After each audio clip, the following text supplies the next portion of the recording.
deporting U.S.-born children, ignoring their attorneys. Take a deep breath. You've been here 20, 30 years. A lot of the times back home, when I ask the ICE agents, give them 30 days, you know what? Without fail, that person comes back or self-deports. We can do better. 2-year-old American daughter, also deported to Honduras. They were also denied access to their lawyers. According to her lawyer, ICE prevented the mother from speaking to the lawyer or anyone else in the family. 2-year-old American citizen. Can't we slow it down and just take a moment before they're deported in 24 hours? The mom didn't want the daughter to stay in the United States. They may have had relatives in the United States, family. Even the own Trump-appointed federal judge overseeing this case has said that he had a strong suspicion that the government just deported a U.S. citizen with no meaningful due process. And this, Madam Secretary, that your administration, I believe, has consistently violated the law by denying due process to U.S.-born American children. Under your watch, you've deported American children, U.S.-born children. Some of the examples, I only have 5 minutes to talk about, but I'll come back to the case that was described or discussed a little while ago, which was 2 American children, 4 and 7, were put on a plane with their mother, sent to Honduras within 24 hours of being detained. There was an attorney involved. And we're debating right now the issue, as you stated, that the mother wanted the child to go with her, but there was an attorney involved. That person was not consulted. That family was denied the opportunity to talk to that attorney. The attorney was there. What is wrong with asking the attorney? You've got a family that had been checking in, following ICE direction. Check in, bring your family to check in. They weren't let out. That happens in my district all the time. Families check in ICE. If ICE determines they should be deported, do you know what we do? I call ICE and I say, give them 30 days. Some of these families have been in this country 20, 30 years. Give them 30 days to get their situation in order. Make sure that they figure out how to keep their American children in the U.S. Give them the opportunity to make an educated decision on the lives of American citizens. In this case and other cases, ma'am, you have split-second decisions to make a decision on those children. And you, Madam Secretary, also make split-second decisions based on whatever coerced discussion you're having with that mother.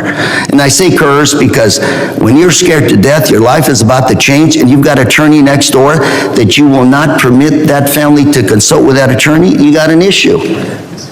Case number 2, 2-year-old American daughter, also deported to Honduras. They were also denied access to their lawyers. According to her lawyer, ICE prevented the mother from speaking to the lawyer or anyone else in the family. 2-year-old American citizen. Can't we slow it down and just take a moment before they're deported in 24 hours? The mom didn't want the daughter to stay in the United States. They may have had relatives in the United States, family. Even the own Trump-appointed federal judge overseeing this case has said that he had a strong suspicion that the government just deported a U.S. citizen with no meaningful due process. Madam Secretary, I think we're all in agreement here. Let's go after MS-13. Let's go after drug dealers. Let's go after Tren de Grúa.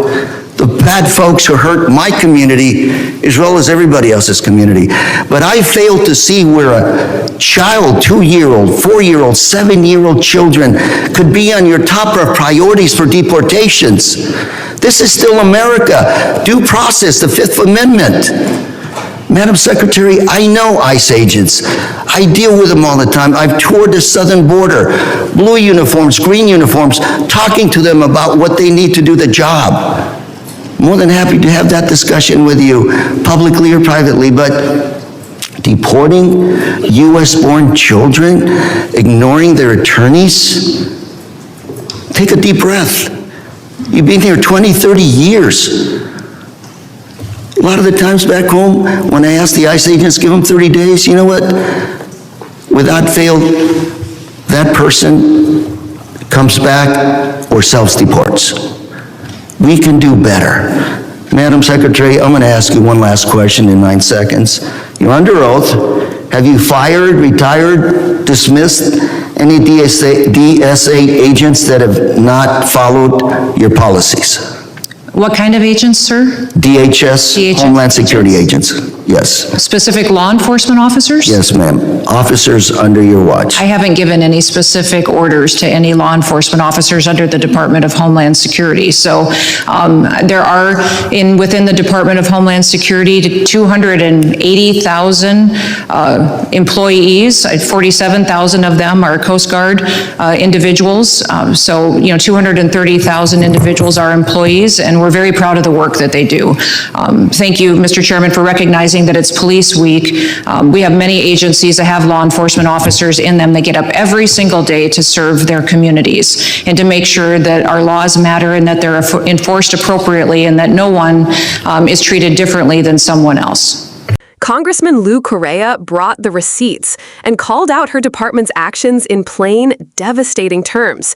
Under her watch, U.S.-born children have been deported without due process in America in 2025.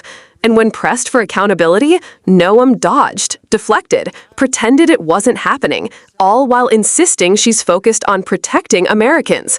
But how do you protect Americans by deporting them? This moment isn't just a scandal. It's a test of what kind of country we are. Because when you start tossing due process out the window for children, you're not enforcing law and order.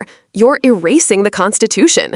If you're tired of this dystopian slide, if you believe American children deserve rights, lawyers, and dignity, then help boost this message. Subscribe to The Liberal Lens, share this clip, and support our work on Patreon to keep shining a spotlight where MAGA Republicans want darkness.